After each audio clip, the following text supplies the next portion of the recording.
mas inaano natin eh, mas pinaprioritize. Ando na rin lang tayo. Iyan mo na. Parang hirap talaga ng sitwasyon. Mahirap talaga. Sitwasyon pag yung mga ganyan. Napakahirap. No? Sobra. Kasi siyempre. Sobrang hirap. Mapapatanong ka na nga sa sarili mo eh. Amen. Praise God. Tuloy tayo. Sabi dito sa K, malamig ang pagtanggap natin sa mga spiritual na bagay. Walang maalab na hangaring hanapin ang Diyos o maglingkod sa Kanya. Parang wala naman sa ating ganito, no? Wala naman. Yung malamig yung pagtanggap natin sa mga spiritual na bagay. Mahirap lumamig, babaya. Ikaw lumamig, mag-spiritual. Mahirap yun. Malamig pa naman yan. Malamig pa naman yun.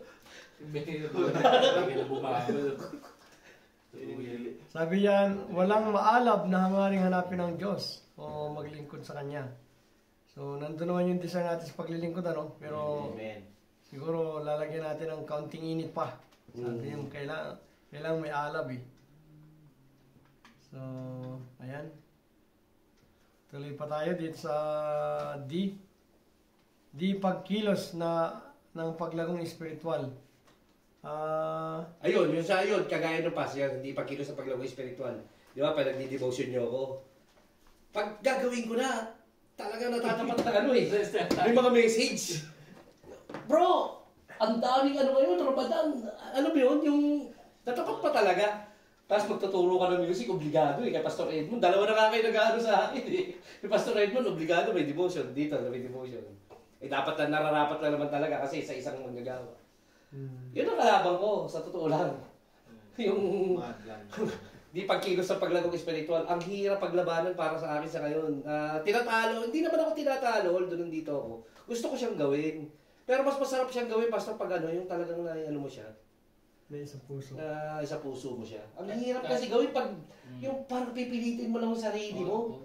Napakahirap talaga. Paggamagawa ko, di ba? Hindi ka makagawa. Sinubukan ko, Pastor, nakailang sheet ako eh.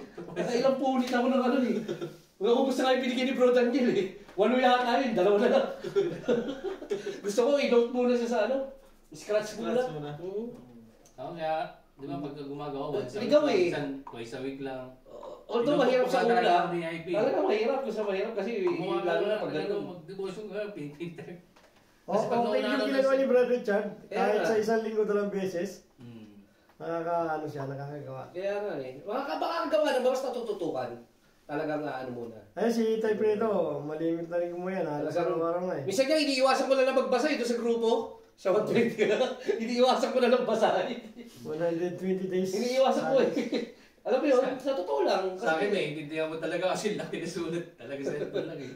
Yung kanila eh, di mo mabasa kasi ano eh. Saan ba yun? Meron ako dun eh. Meron ako dun oh. Pinapalaki na lang. Kahit palaki mo, parang hirap. Nung binasa mo yung ginawa ko, parang walang pinagbago yung obserbasyon sa application.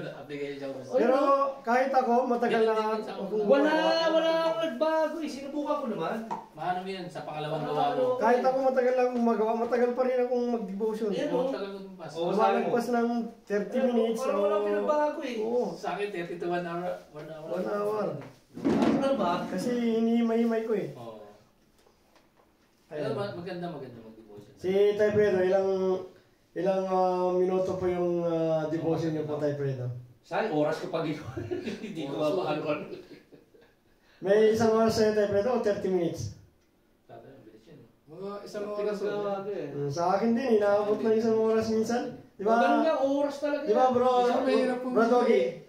Pagka nandito ako, tagal ko. No? Hanapin mo yung magandang verse talaga eh. Ako naman, talagang hindi pa ganun papasok ng ganun kalalim kasi hindi pa naman ako sanay. Although, yun nga, yung kalaban ko, sinabi ko naman. Natatapat siya sa mga bagay-bagay. Kaya lagi ako may interruption. Kahit nandito na ako, may interruption pa ako. Sabi ko, wala na ginagawa. Wala na ako ginagawa. Pero hindi, Charlie, alam mo yung mga kausap ko, yung mga ang lakas nila talaga makakagaw sa akin ng Yung isip ko, hindi tuloy masulido yung ginagawa ko na tumutok. Yan ang kalaban ko eh. Amen. Sa totoo lang. Tuloy tayo.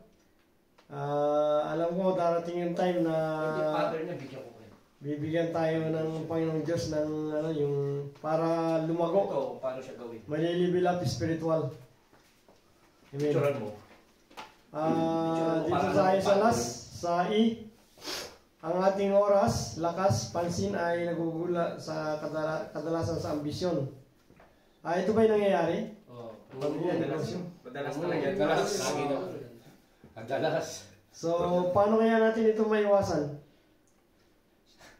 Sa akin, halimbawa ko lang pas kung tumugtog ako ng mga nakaraang araw. Kaso talagang hindi pag-aano. Baka ang dami ng gamit niya magaganda kaso hindi yung pag-aano yun. Baka hindi i-bless.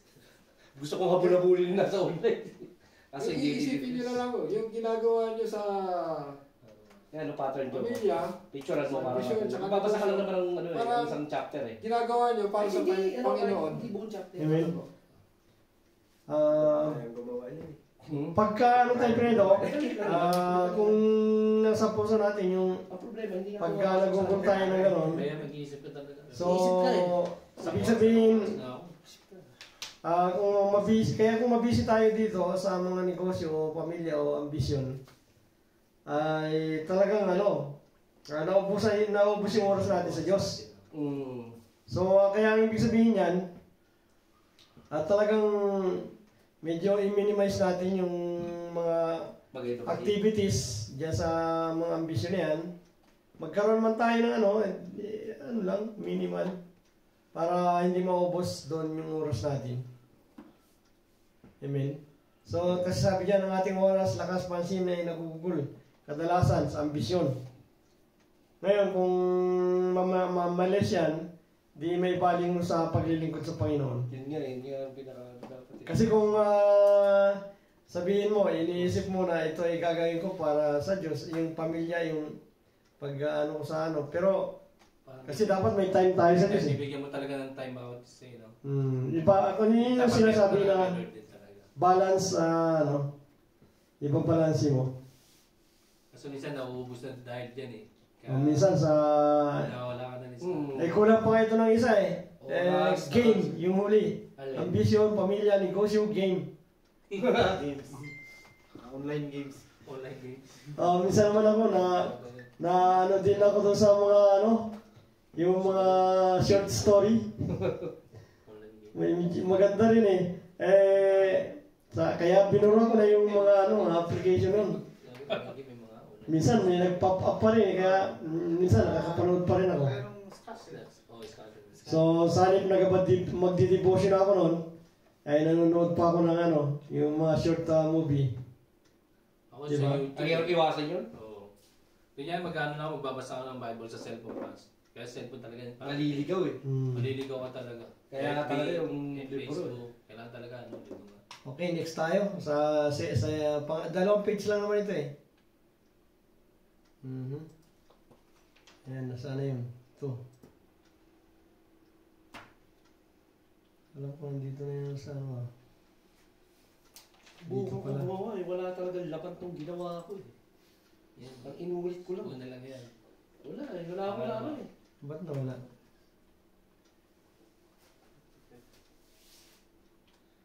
Pag yung araw-araw mo. O yan yung devotion namin ni Brad may Richard. talaga Oh. sa Instagram. Yan ba yan? Ang sumunod sa hari. Ang sumunod na hari ay baba yan. Gawin mo sample, Ray. Yun. Mamaya, bibigyan kita ng maraming Bigyan sample. mo sila Ryan Pastor para maka-andar sila. Para tawag dito. Masubukan lang nila bang yun. Wala naman problema, babasahin nyo lang kayo. Mobra po. Sumobra na ba? Ayan, eksakto na. Ayan. Ayan, so... Pagbulay-bulay.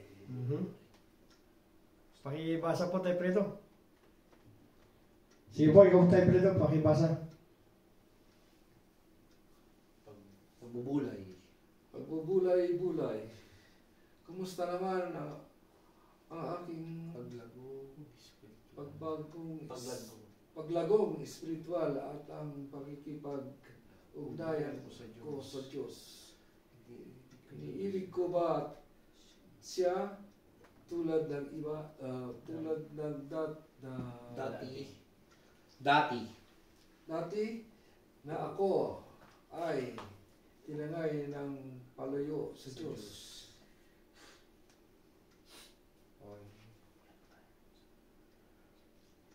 Ibig sabihin yan, iniibig ko ba siya tulad ng dati? Kasi yung unang pag-ibig, mainit talaga yun eh. Kumbaga nag-aapoy. O ako ay tinatangay na palayo sa Diyos. Kumbaga merong umaagaw ng attention mo. Di ba? Hindi naman. Hindi naman ako natatangay palayo. Ayos lang. Sabi niya, kumusta naman ang aking paglagong espiritual at ang pagkikipag-ugnayan ko sa Diyos? Iniibig ko ba siya tulad ng dati? Kasi sabi doon sa Revelation, ayaw ko na sa'yo, idudura kita kasi malamig na yung pag-ibig mo sa akin. Maligamgam, idudura kita. Sabi niya, I will spit you dahil ikaw ay lukewarm na. Sana magbalik ka doon sa dati mong pag-ibig, yung mainit ka. Ngayon, matabang ka na. Parang ganun din ba sa girlfriend natin? Unang mag-girlfriend tayo, talagang masigasig. Pass no button. Yung isang mic po.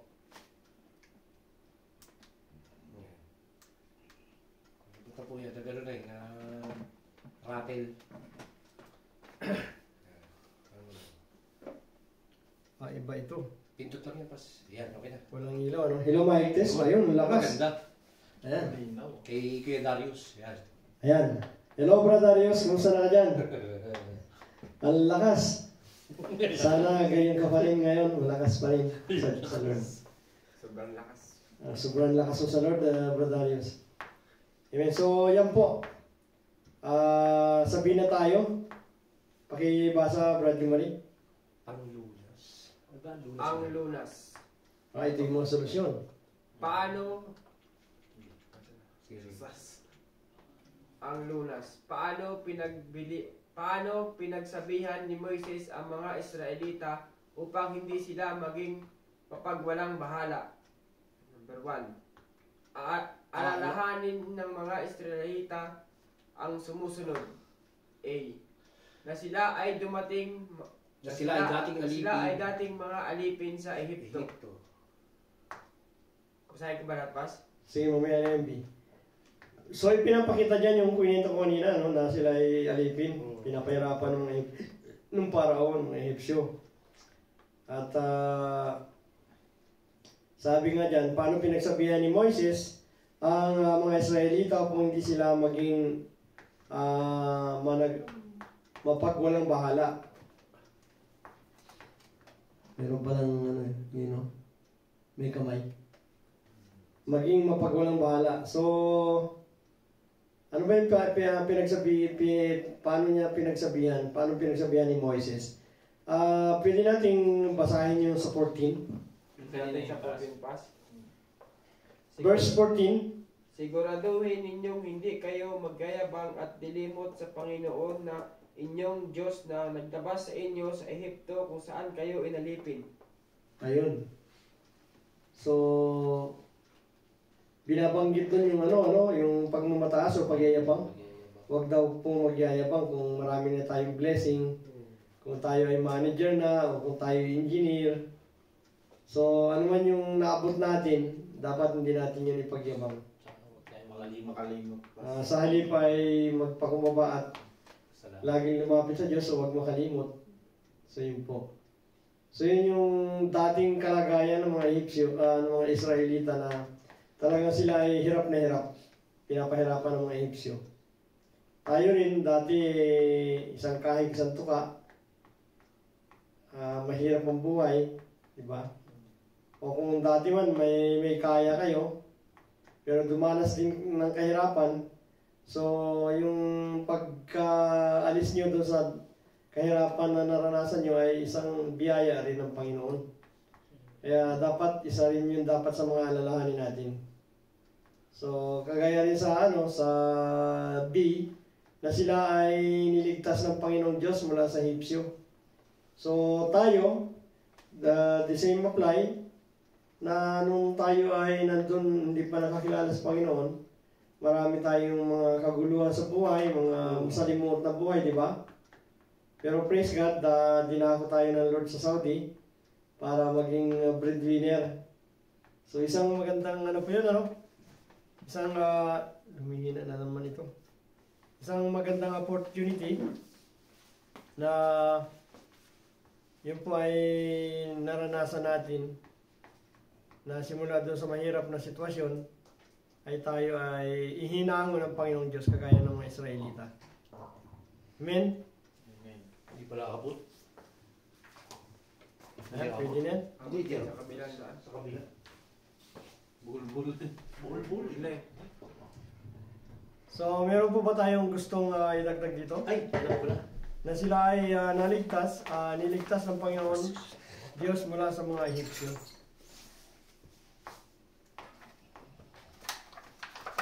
Pala. Hindi na i-charge eh.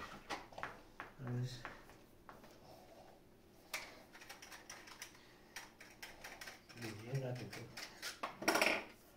Pakibasa mo nga yung kay Brother Richard. Na sila ay pinatubayan ng Diyos sa malawak at nakakatakot na ilang. O, ilang. Yan yung disyerto. Ilang. Ilang. Pakibasa yung verse 15. Brother Ryan. Siya ang pumatnubay sa inyo sa inyong paglalakbay sa malawak at nakakatakot na ilang na puno ng makabandag ng mga ahas at alakdan. Nang wala kayong mainom, nagpamukal siya ng tubig mula sa isang malaking bato. So yun, praise God dahil God is a great provider talaga, no? Na kahit na nakakatakot yung paglalakbay na ginawa nila sa ilang, paikot-ikot lang sila doon, nagwa-wandering. Eh, hindi sila iniwan o pinabayaan ng Panginoong Diyos. Bagkus ay sinamahan, pinatubayan, ano po. At yun nga, sabi doon sa verse na yun ay nauuhaw sila, walang mainuwa. Sige, pas. Sorry, wala. Nawala? Hindi, chinarge ko lang yung battery ah. Nawala. Hindi kaya nagkaroon ng short circuit. Hindi ah. Battery lang ito pas eh. Rechargeable ito eh. Hello, mic test. Ayan. Nabunot. Nabunot. So yan po, nandun talaga yung Diyos ay great provider. Simula sa walang tubig pero pinagkaroon ng Panginoong Diyos. Kaya dun sa mga bagay na tayo dati ay walang pera, walang pabili ng bigas, walang pabili ng gamot, nagkasakit yung mga anak, walang pang tuition, pero praise God ngayon, yung mga anak natin graduate na, may trabaho na. So, nakakapag-provide na yung mga anak natin ng bigas. Diba? So, dun lang, kung alalahanan natin ang kabutihan ng Diyos, eh, naragdagan yung mga magpo-provide sa halip na si tatay lang. Yung mga anak ay meron na yung ginamit ng Lord na maging provider. So, great provision. Yun po. So, pinapakita nito na yung pag-provide ng Lord doon sa disyerto, sa ilang. Kung alalahanin natin yun, ibig sabihin, hindi tayo pagwawalang bahala yung kabutihan ng Diyos. Diba? O kagaya si Brother Richard, sabi niya, ang daming pera ng wallet niya dati, hindi na ubusan. So, provision yun ng Lord. Pero ngayon, nauubusan. Pero yung mga anak niya, yung family niya, ay kumpleto pa rin ng provision. At higit sa lahat, pre-provide siya ng maganda, mabait na asawa. Diba? Maunawain pa, mapagmahal. So, big sabihin, kung dahil doon sa mga kabutihan ng Diyos, dapat huwag na tayo magkaroon ng kaisipan na kalimutan ng Diyos. O pag walang bahala. Diba? So sa palagay po ninyo, meron pa kayong may dagdag, may share? Amen?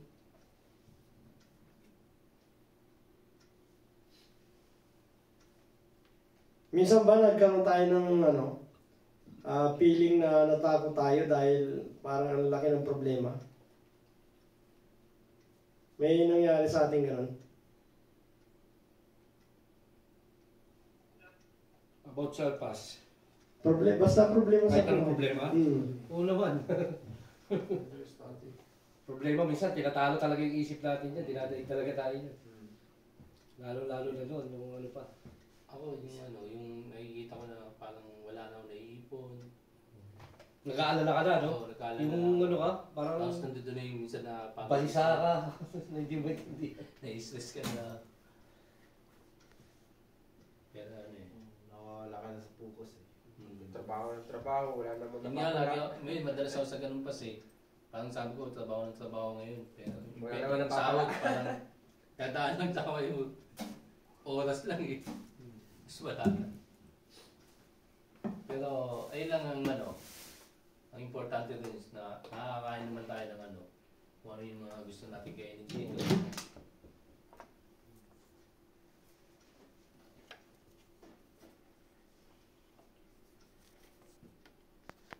Minsan, gusto mo magbigay, wala ka nang maibigay. Kasi kung nagbigay ka, ubos na rin sa'yo. Mga ganun, di ba?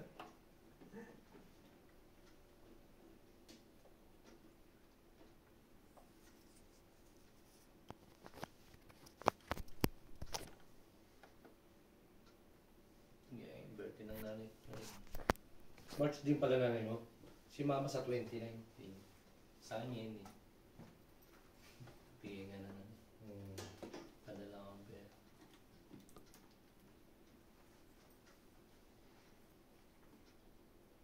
By birthday ng mga ate ko, bibigyan ko.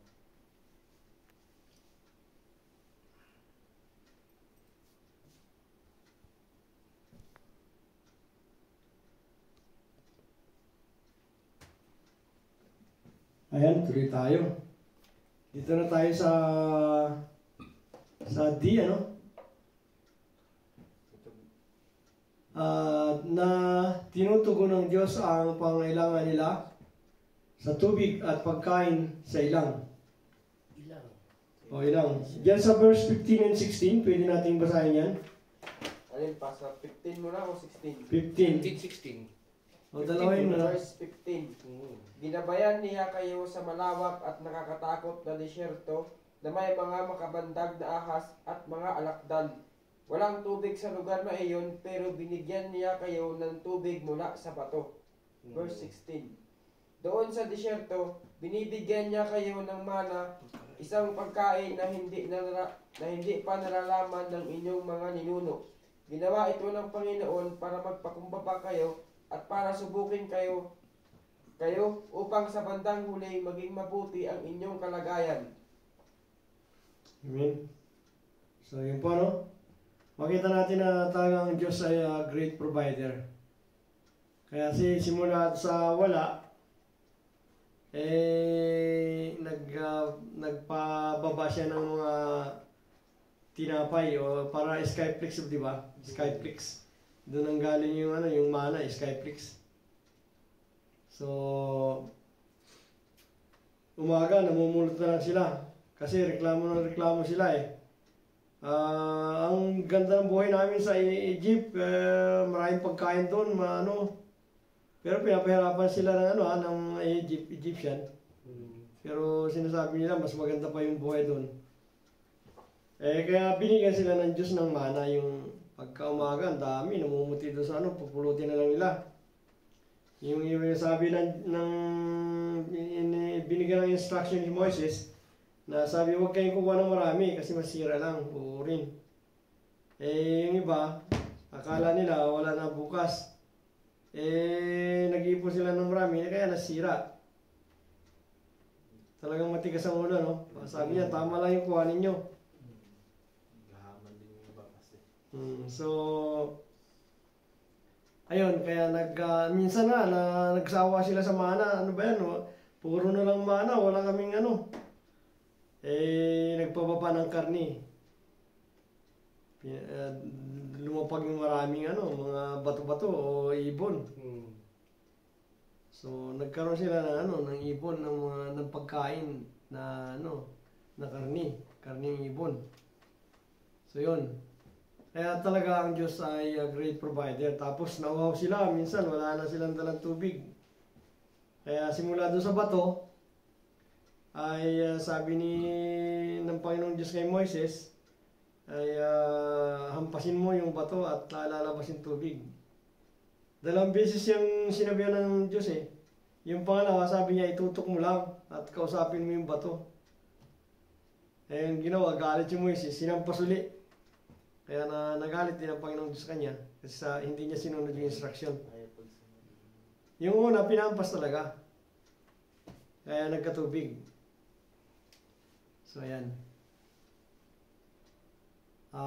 Doon sa mga pinapakita nito yung kabutihan ng Diyos na God is our great provider. Ngayon sa ating mga pamilya, sa ating mga buhay, personal na buhay, talagang pinoprovide ng Lord, di ba? Kahit nga yung mga ibon, hindi naman nagtatanim, hindi nagtatalok, hindi nag-aani. Pero hindi sila namamatay, hindi sila ginugutom ng Diyos. Tayo pa kaya na nilikang kalarawan at kawangis ng Diyos, napakahalaga natin sa Panginoon. Kaya hindi niya tayo hayang mamatay sa gutom. Dahil God is our great provider. Amen? So, nakita po niyo yun, kung gano'ng kabutihan Diyos, bakit pa natin siya babaliwalayin? Yan yung ipinapakita po sa atin, binibigyan din dito, na dapat lagi natin siyang pasalamatan, lagi natin siyang hanapin, at huwag natin hayaang mapalaya tayo sa piling ng Diyos. Amen? So, dito sa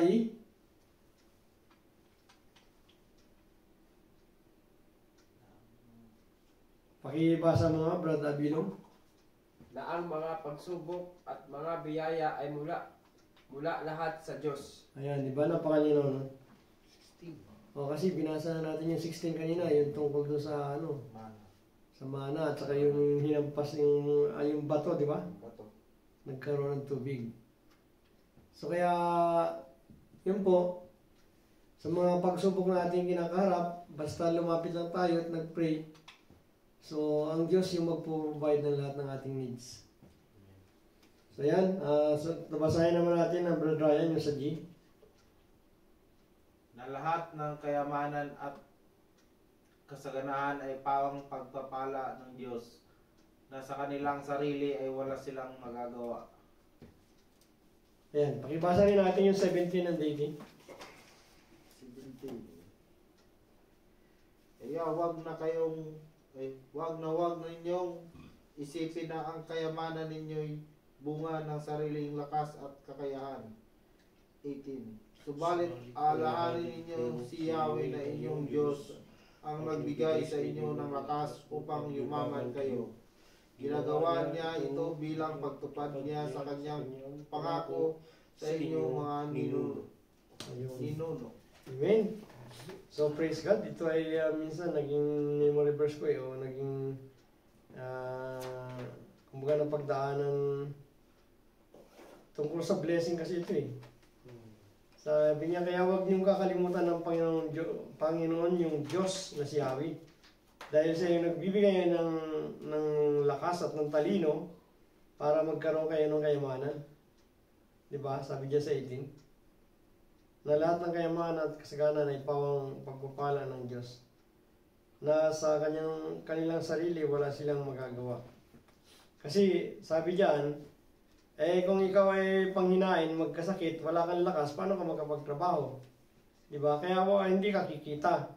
Pero sabi diyan, kaya alalahanin niyo ang Panginoon Diyos ninyong si Yahweh na nagbibigay sa inyo ng lakas para kumita ng kayamanan, para yumaman kayo. Diba? So kaya, ibig sabihin, talagang kailangan nating magsikap, kailangan nating magtrabaho. Si Lord ang nagbibigay sa atin ng kakayanan para yumaman. So ibig sabihin, hindi naman masama yung yumaman eh. Lalo na kung ito ay para sa kapurihan ng Diyos.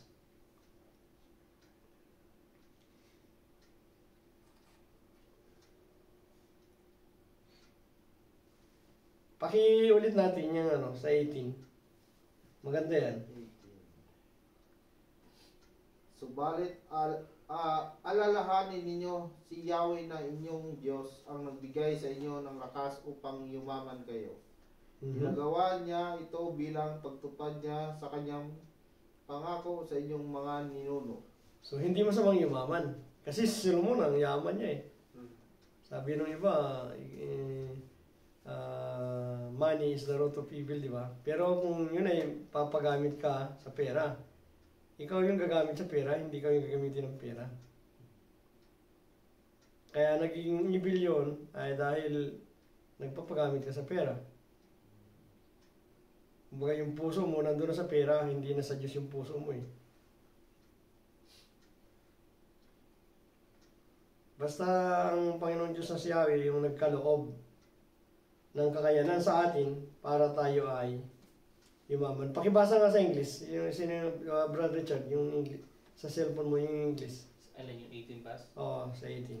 Sa 18. But remember, the Lord your God, for it is He who gives you the ability to produce wealth and so confirm His covenant, which He swore to your ancestors as it is today. So yun God is the one who gives us ability to get wealth. So yun, siya yung nagbigay sa atin ng kakayanan para sumagana at yumaman. Amen? So, praise God. Kaya pwede rin naman magnegosyo para... Basta, pwede naman siguro kasi pagsabahin yung pagpapayaman mo tsaka kay, paglago mo kay Lord. Tama po yun kasi... Pagsabahin mo na lang. Pwedeng yung kapag mayroon kang pan-support sa ministry, pan-support sa gawain sa Panginoon, yun po yung nais ng Lord. Siyempre, yung family mo, di ba? Ang priority mo. At dahil blinis ka ng gusto ng Lord, magagamit, makakatulong ka sa pag-support sa ministry ng Panginoon. Dahil nandun yung Ang problema lang kung naging stingy, kumbaga ayaw mo nang maglabas. Dahil inaalala mo lagi yung family mo, ayaw mo nang magbigay sa gawain ng Panginoon, yun yung pangit. Dahil sinasabi rin naman na ibigay nyo sa ang inyong ikasampung bahagi sa gawain ng Panginoon para mayroong matugunan ang pangailangan sa aking iglesia o sa aking templo. Ayun. So, praise God. Pakibasa ulit, Brother Ogie, itong number 2. Ang mga Israelita ay mahigit na binalaan na siyang gugulat sa kanila upang hindi magwalang bahala. Ayan, pakibasa natin yung 19 at saka 20. Pakibasa naman ng pang-last natin ito. Hindi ko talaga makita. Pero nandito. Ang liit. Teka, Mahaba pa pala. Pagsasagawa pala ito. Ayun. Hindi, 20 pa lang nandito. Ayun. 19.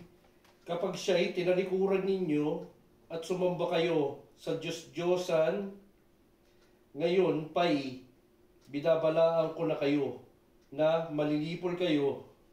Number 20. Kung hindi ninyo papakinggan ang kanyang tinig, malilipol kayo tulad na nangyari sa mga bansang ipinalipol sa inyo ni Yahweh. Amen. So yun, nakita natin dun na isang mahigpit na babala ng Panginoong Diyos na si Yahweh na huwag silang sasamba sa mga Diyos-Diyosan. At dapat susundin nila yung mga ipinag-uutos at instruction ng Panginoong Diyos sa kanila. When you say Ataullah, it's very likely you're referring to Ataullah Khan Esekelvi. Amen. So praise God. Sabi diyan, ang mga Israelita ay mahigpit na binalaan. Si Moises yung ginamit ng Diyos, yung sinabi daw sa 19:20, na siyang gugulat sa kanila upang hindi magwalang bahala. So, kasi papalupig sila o mapapahamak sila kapag sila ay tumalikod sa Diyos o sumamba sa mga Diyos-Diyosan. Kasi once na sumamba sa Diyos-Diyosan, tinalikuran mo na ang Diyos. O once na sinamba mo yung kayamanan, wala ka ng time sa Diyos. Diba? So yun po, kaya isang matinding babala na sabi diyan, huwag nating i-focus masyado yung ating atensyon at mawalan tayo ng time sa Diyos. Meron pong karagdagan dito. Tayo Fredo, meron po kayong mga revelation?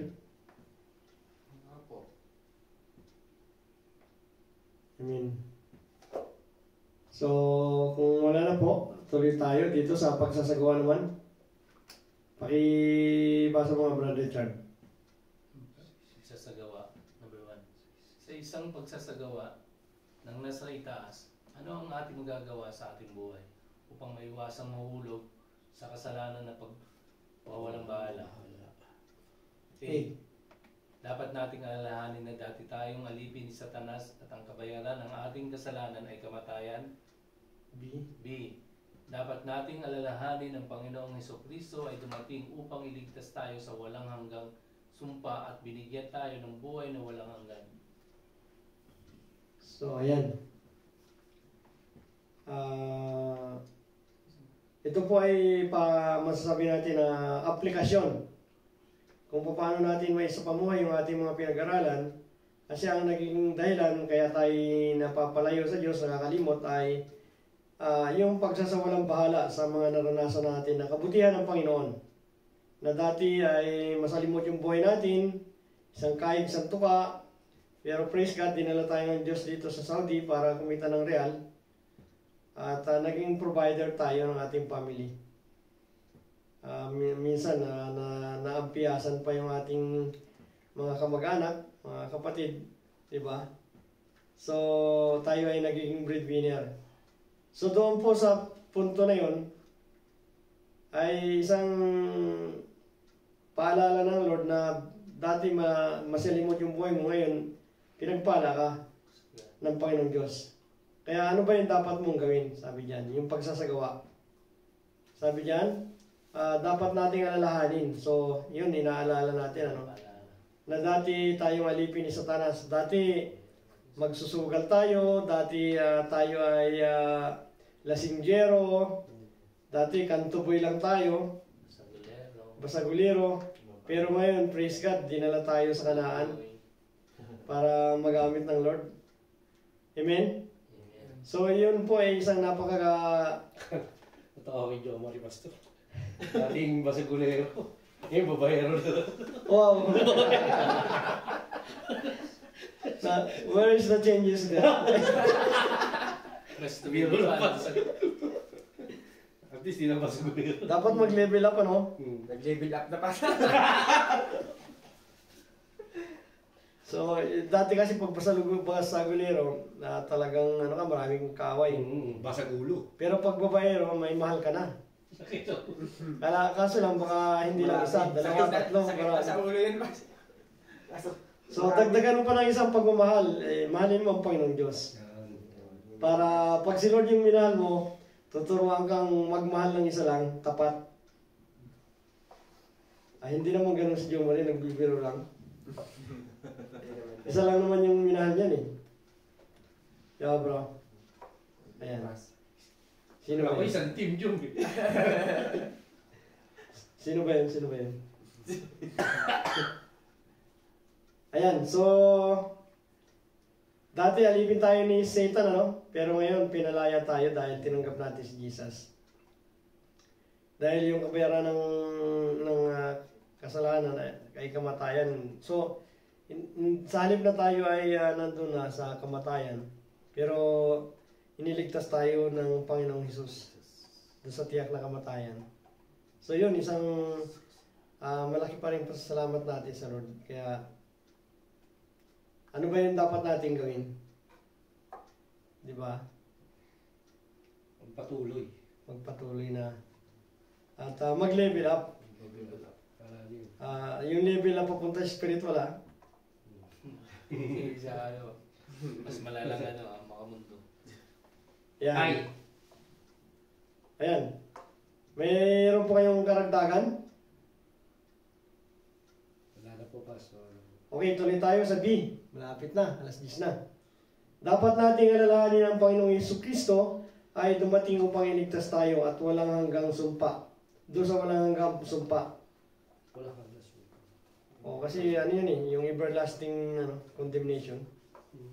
At binigyan tayo ng buhay na walang hanggan.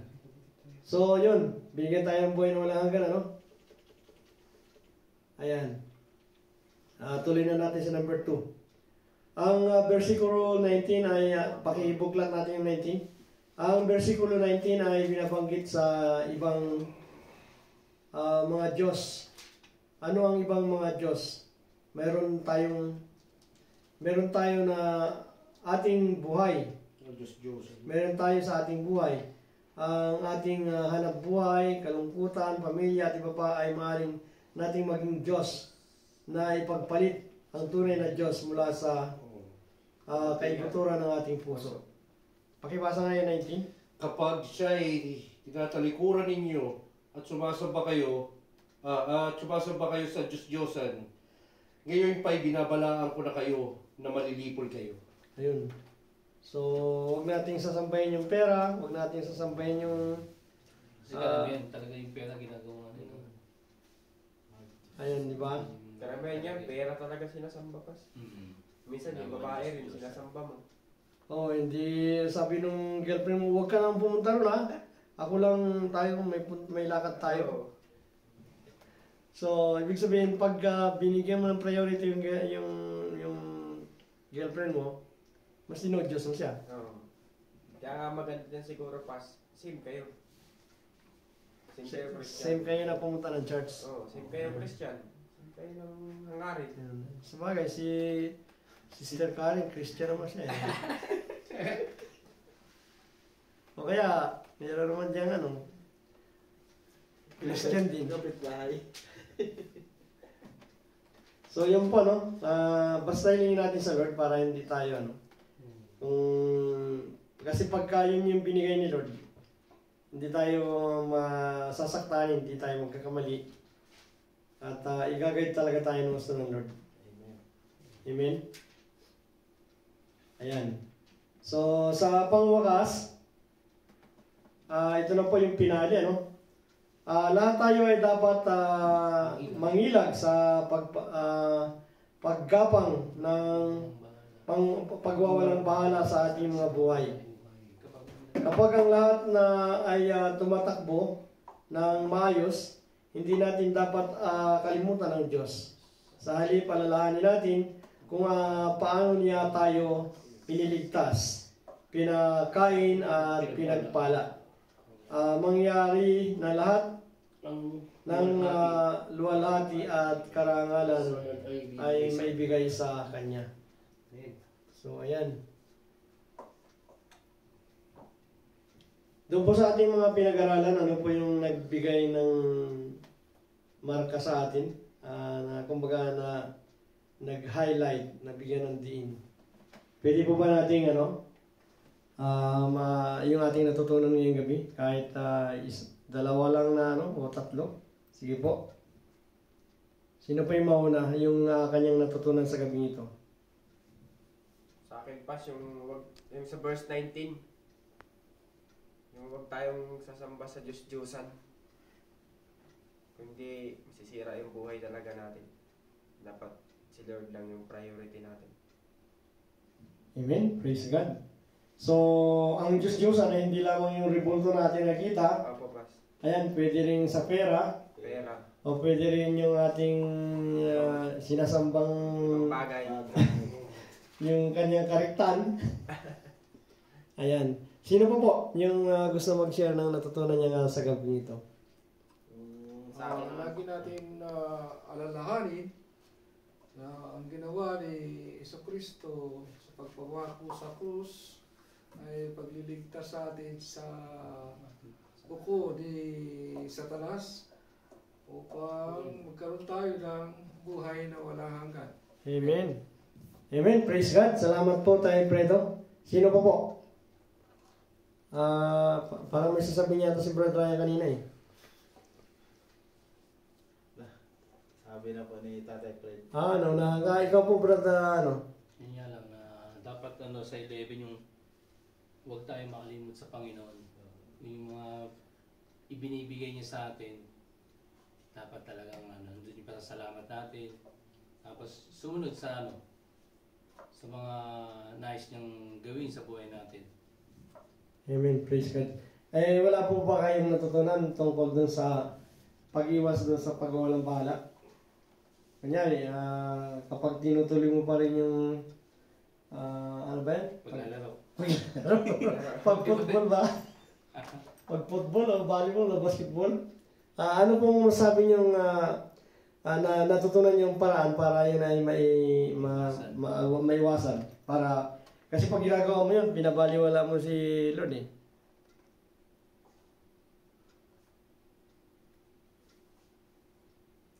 Sa akin pas, minsan napipigilan ko naman siya pas eh. Siguro dahil gumagawa na rin ng paraan yung sa signal kami, wala mahina yung wifi namin, talagang hindi na ako makapaglaro. So, yun. Pag malakas. Pag malakas. Babalik. Paano yan kung palaging palakasin ni Satan? Hindi Kasi gano'n naman talaga gagawin pag para, di ba, pas? Para talaga manghina ka eh. Paano pa kaya pag marunong ako dyan, Oo. Wala talaga akong games dito. Dito ka malamang baka Wala talaga. Wala. Pero ang hindi ko maiwasan yung dahil sa music talaga. Lumaano ako. Lumalayo yung yung explore, pag-explore ko sa music, napupunta talaga ako sa sa mga mabibigat, sa mga Doon naman nagsisimula kasi. Pagdalibang ka sa isang bagay na napapalayo ka rin sa sa pagwawalang bahala yun eh. Ikaw Sa pagpapalago ng closing prayer. spiritual. Ikaw mag-closing prayer. Basta ganun lang. Buti na lang wala akong games. Amen. Praise God. At salamat po sa Panginoon. Maging sa mga kapanood nito. Ay naway bless po yan po. Ang ating pong closing prayer ay si Brother Richard. Huwag na mag-mic. Para malakas. Patay mo na. Hello. Diyos na namin mic eh. Sige, palapahan natin ang Panginoon. Amen. Hallelujah. Lord, kami pinagpapasalamat sa gabi ito, Lord. Salamat po sa kay Pastor na inyo pong ginamit upang may matutunan kami ngayong gabi ito, Lord. Thank you, Lord. Salamat po sa inyo, Lord. Ikaw ay hindi namin dapat isang ipagkawalang bahala, Panginoon. Lord, salamat po sa gabi ito, sa lahat ng mga natutunan namin, Lord God, na dapat ay sa buhay namin, kung ano man ang namin natutunan dito, Lord God. Lalo ng mga makamundong laro, Lord, na dapat maiwasan namin. Amen. Yes, Lord. Amen, Lord. Lord, ito lang po ang aming salamat. Dalangin sa pangalan ni Jesus. Amen. Amen. Amen. Praise God. Ito yung mga susunod pas ko. Kompleto na pala. Marami pala. Pas, Ito lang magluluto? Opo. Kaya po tayo. Pastor, parang plano namin bumili ni Joy ng sabi ni Joy. Nang? Rice cooker.